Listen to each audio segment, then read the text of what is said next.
What if the burnout we're experiencing today isn't because we're doing too much, but because we're dividing ourselves in half? For years, we were told that work-life balance is the golden standard. Split your life like a pie chart, half for work, half for personal time, and everything will magically feel peaceful.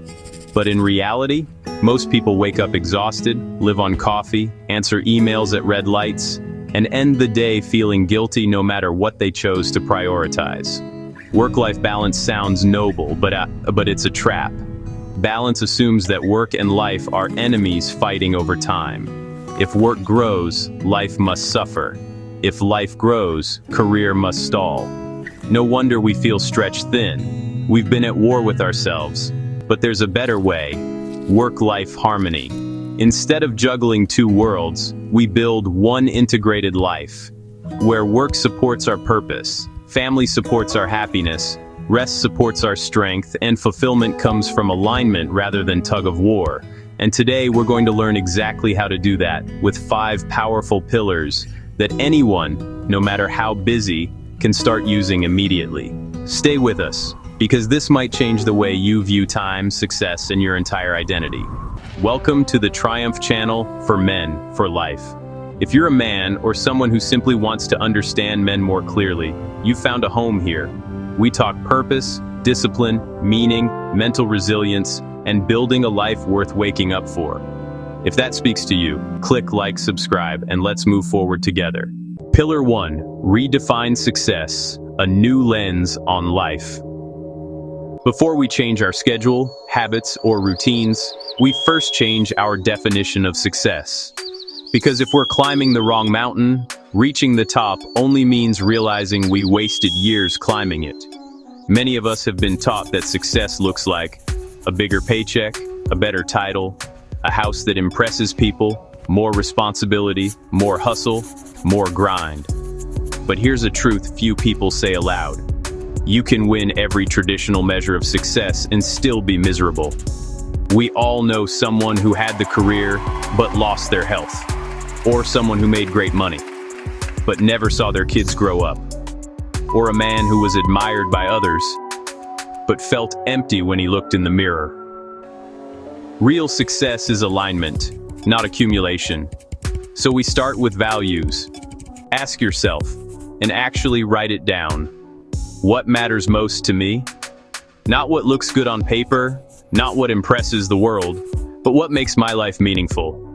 Is it freedom, family, health, impact, faith, adventure, peace of mind, growth? When values are clear, decisions become easier. Then we use the wheel of life.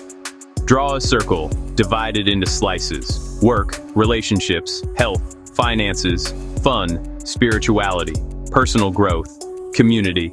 Rate each from 1 to 10, honestly, but without judgment. This snapshot tells you where life is thriving and where it's starving. Maybe career is an 8, but fun is a 2. Maybe finances are strong, but relationships are fragile. Maybe work is demanding and health is quietly fading. Success is not a trophy, it's balance in the soul. It's a life that feels full in multiple directions, not just upward. Pillar 2, engineer your priorities. Design your day, don't drift through it. Once we know what matters, we engineer our days with intention instead of winging them. Because no one drifts into excellence, we build it. A powerful day begins before the world grabs us by the collar. Before we open messages, news, and notifications shouting for attention, we take control. In the first 10 to 15 minutes after waking, we plan on paper or a phone app, not in our head. We choose our top 1 to 3 priorities and we anchor them to values. Not go to gym maybe, but strength workout at 6 p.m., non-negotiable. Not work on project, but 90-minute block today during peak focus. Not spend time with kids, but board game night after dinner. When intentions are specific, they become reality. Then we use the Eisenhower matrix to cut through noise. Urgent and important must be done today. Important, not urgent. Schedule strategically. These create the future you want. Urgent, not important. Delegate or minimize. Not important and not urgent. Eliminate guilt-free, scrolling, pointless obligations, constant checking. Here's a practical example. Imagine you get home from work. You plan to exercise, but you also have laundry, messages, and Netflix whispering your name. The old version of you negotiates with yourself and often loses. The new version of you looks at priorities through your values. Health is a value, so workout stays. Laundry waits, Netflix waits, or maybe do some true multitasking. Throw those clothes in the wash before you go to the gym. We design our day like an architect, not survive it like a firefighter. Pillar 3. Master your attention. Focus is a superpower. Time is equal for everyone. Focus is not. Two people can sit at a desk for 4 hours. One achieves nothing, the other finishes a week's worth of progress. The difference isn't effort, it's attention. Multitasking can be productivity's biggest lie. Every time we switch tasks, our brain drags residue from the last one. Like opening 20 tabs on a browser, everything slows down. So we practice deep work. We schedule 60 to 90-minute blocks to focus on meaningful tasks. During that time, notifications off, phone in another room, only one browser tab open, no multitasking, one mission only. We can use the Pomodoro method if that's easier. 25 minutes focus, 5-minute break. After 4 sessions, take a longer break, and we batch communication instead of chasing it. Check email twice a day, morning and later afternoon. The world will not end if we don't respond instantly. We just believe it will because we've trained ourselves to feel that urgency. Imagine how different your life becomes when distraction isn't your default state, when your mind is sharp instead of scattered. That's the birth of meaningful progress. Pillar 4. Build boundaries. Protect the edges of your life. Harmony requires edges. We must know when we're working and when we're done. Because without boundaries, work expands like gas. It fills every space available. A good rule is this: when work is done, work is done. Put personal time on your calendar and defend it. Dinner with family is not if time allows. It is sacred. Time for your partner, kids, hobbies, workouts, scheduled, protected. If you work from home, create a separation. A designated desk or workspace, a simple ritual at day's end. Close laptop, tidy desk, plan tomorrow. Change into home clothes as a mental signal. This shifts your nervous system from achievement mode to connection mode. And here's where we level up. We learn to say no with dignity. No to extra work that isn't urgent. No to staying late just to look dedicated. No to tasks that aren't aligned with our values. Every time we say yes to something unimportant, we say no to something deeply important. Our health, our relationships, our purpose. One example, a coworker asks if you can hop on a call tonight. The old you says yes out of habit. The new you says, I'm unavailable this evening, but I can handle it first thing in the morning. Respectful, boundaried, strong. Boundaries don't limit freedom, they protect it. Pillar 5, become a recovery champion. Rest is performance strategy.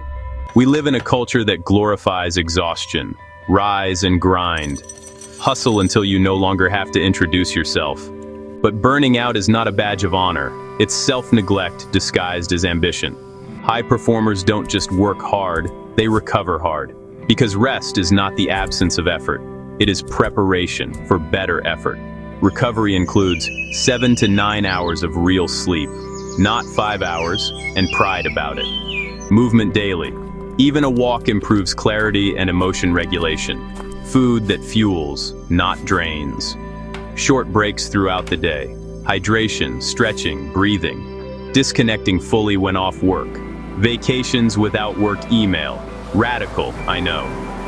Then comes the meaningful part. Identity beyond work. If we're only a worker, then when work suffers, we suffer as a person.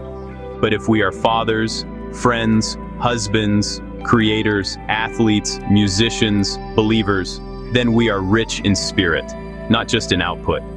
Pick something life-giving. Start guitar lessons, join a men's group, take your kid fishing, learn woodworking, train for a race, read before bed instead of scrolling. Not to check a box, but to feed your soul. A man with recovery habits is not weak, he is sustainable, and sustainability is true strength. Conclusion: harmony, not balance. So let's stop chasing perfect balance, a scale that never stays still. Instead, we build harmony. One life, integrated, value-driven, intentional, strong. We do that by redefining success in alignment with values, structuring our days with clarity and priorities, mastering attention instead of scattering it, setting boundaries that protect life beyond work, resting and recovering like it matters, because it does. This isn't a quick hack, it's a lifestyle. One choice at a time, one improvement a day, and slowly, the chaos turns to clarity. Now we want to hear from you. Which pillar hit home the hardest? And what is one action you'll take this week to move toward harmony instead of burnout? Drop a comment below. We read everyone.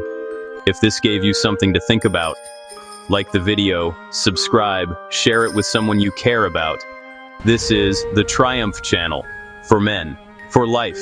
Stay strong, stay growing, and keep building your triumph, one meaningful day at a time.